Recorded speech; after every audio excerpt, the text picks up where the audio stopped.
Brócoli, brócoli, brócoli. Lo cultivamos en Oregón. Brócoli. Lo comemos en la escuela. A mi familia le encanta comer brócoli. Flores, brócoli, flores, brócoli. Mi nombre es Kate y me gustan las flores y me encanta el brócoli.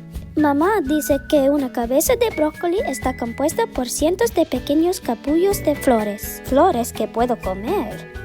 A veces mi hermana y yo imaginamos que estamos jugando en un campo de brotes de flores de brócoli. ¡Es increíble! Hoy vamos a la fiesta de cumpleaños de nuestra prima Blanca y mi hermana y mi mamá me están ayudando a preparar una ensalada de pasas y brócoli. Y estamos haciendo un gran tazón para todos.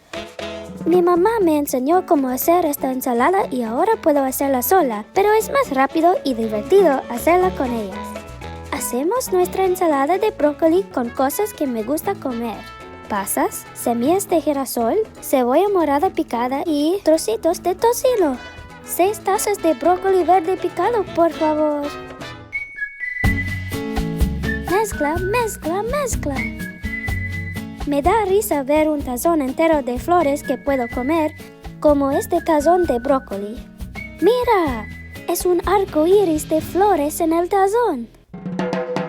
Ahora, la ensalada solo necesita un poco de aderezo y queda lista para la fiesta de cumpleaños. Solo lleva 3 ingredientes: mayonesa, vinagre de vino tinto y azúcar. Vierte el aderezo en el tazón grande de ensalada de brócoli y luego mézclalo todo junto. ¡Mira! Un gran tazón de ensalada de brócoli y pasas.